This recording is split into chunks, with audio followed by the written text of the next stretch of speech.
कि वहाँ पर पहले ही ऑक्सीजन की कमी के कारण बच्चे मर जाते हैं। आप भूल गई होंगी या आपको याद ही नहीं होगा, क्योंकि आप तो सरकार के प्रवक्ता हैं। याद है आपको? मोहित जी, आपसे अगर कोई सवाल पूछे आप उसी के ऊपर खड़ा कर देते हो सवाल कि आप सरकार के प्रवक्ता हैं। और भैया आप पे नहीं करेंगे तो किस पे करेंगे? आप ही कह रहे हैं। आप एक बात बताइए, आप जो काम किए वही तो गिनवा रहे हैं। आपका कनेक्शन 24 घंटे मोदी सरकार से ही मिला रहता है कि मोदी जी ने कोई भाषण, कोई घोषणा करी, तुरंत बताते हैं ये घोषणा करी। आप इसको भी तो सुनिए, देश के युवाओं को सुनिए, किसानों को सुनिए। देश में बेरोजगारी इतनी बढ़ रही है, महंगाई बढ़ रही है, उसको लेकर सुनिए, उसको लेकर बात करिए। बताइए ना।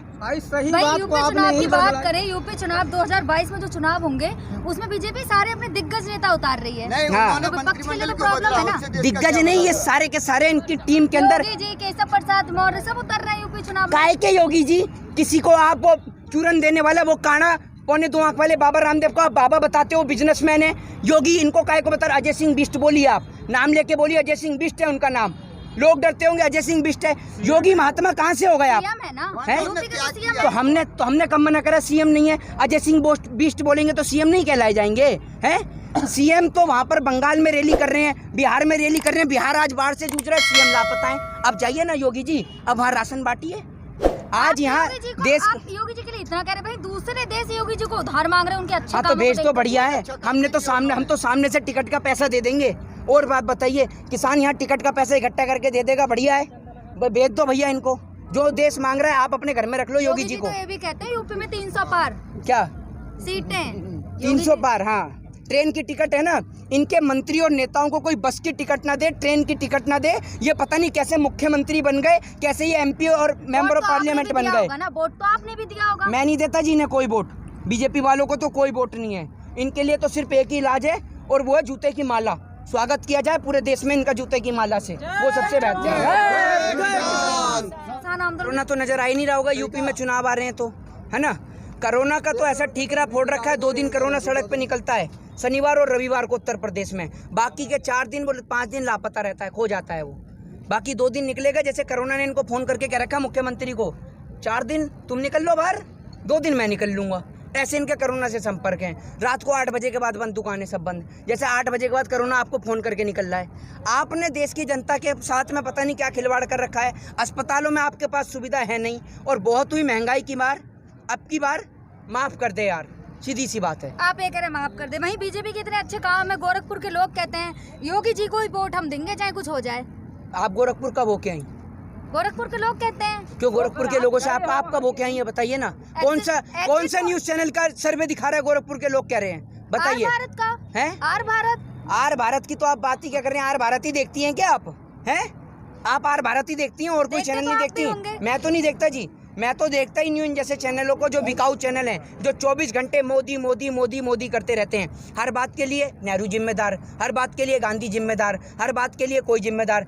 मतलब 133 करोड़ जनता ने जिसको वोट दिया वो किसी बात के लिए जिम्मेदार नहीं है। नरेंद्र मोदी किसी बात के लिए जिम्मेदार नहीं है। इन्हों का एक वादा था, साहब कहते थे 2022 तक देश में कोई गरीब नहीं बचेगा। तो भैया जो 80 करोड़ लोग जिन्हें आप कह रहे हैं कि 5 किलो गेहूं और 1 किलो चना दे रहे हैं, ये अमेरिका वालों को दे रहे हैं, जापान वालों को दे रहे हैं? अब तो 2022 चल रहा है, गरीबी गरीबी है, पूरे देश को ही गरीब बना दिया आपने। तो मिल तो रहे हैं, 5 किलो राशन फ्री मिल रहा है लोगों को। आपके कान में रुई लग रही है, आपको सुनाई नहीं देता।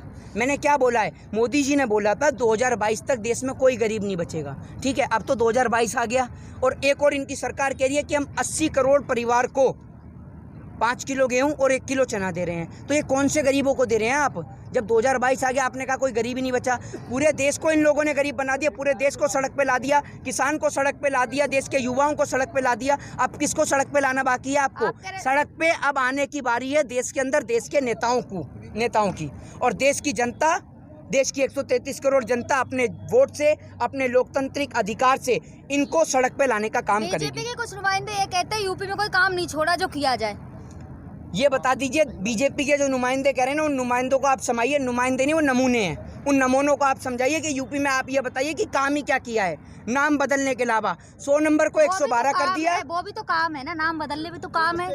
काम है तो आपका नाम बदल दूं? ये आप एक काम करिए ना, आप सारा काम छोड़ दीजिए। सुबह आप अपने पापा से रोज उठ के यूँ कह करिए आपका नाम ही बदल दें। वही काम है, खाने कमाने की तो कोई जरूरत है ही नहीं, नाम ही बदलते रहो फिर, है नहीं है? ये यही काम करवा दें पूरे देश में, सीएम से, प्रधानमंत्री से। अब वोट इसी नाम पे मांगा जाएगा कि किसने ज्यादा नाम बदले। नाम बदलने का, सुनिए, नाम बदलने का इतना ही शौक था तो पंडित बन जाते आप, नामकरण ही करते रहते। बताइए ना, नाम बदलना काम है तो।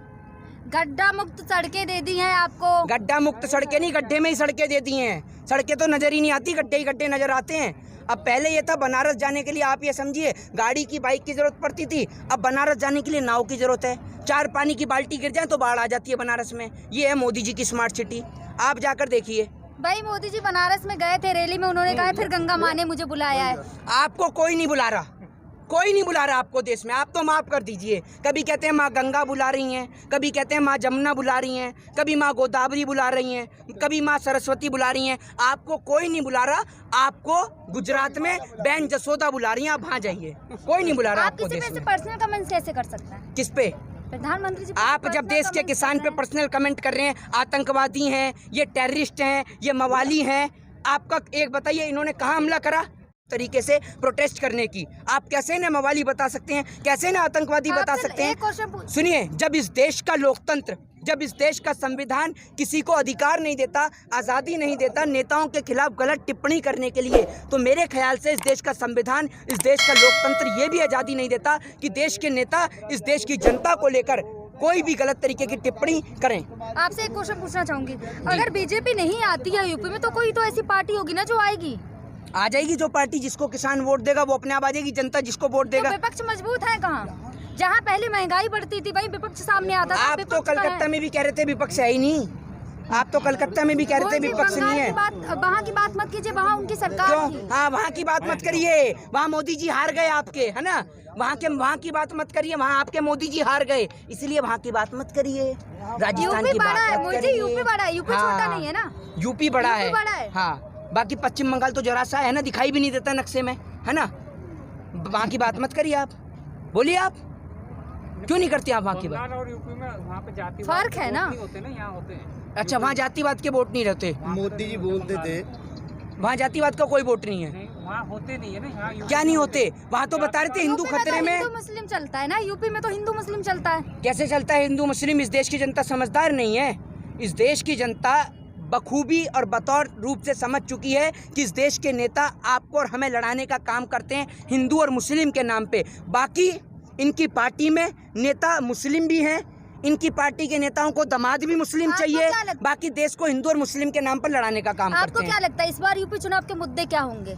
यूपी चुनाव के मुद्दे बस यही होंगे, किसानों का मुद्दा होगा। बाकी उत्तर प्रदेश के मुख्यमंत्री डिसाइड कर लें कि गोरखपुर रहना है या वापस मठ में जाना चाहेंगे। यही मुद्दा है। किसानी है यूपी चुनाव का, और मुद्दे नहीं है। विकास नहीं चाहिए आपको, शिक्षा नहीं चाहिए। विकास तो जब करेंगे जब खाने को रोटी होगी देश में, जब अनाज उगाने वाला सड़क पे, तो विकास कहाँ से करेंगे? आपको एक बात बताइए, आपको खाली शौचालय बनाकर दे दिया इन्होंने, जब खाने को पेट में रोटी नहीं तो खाली शौचालय में ही बैठी रहेंगी?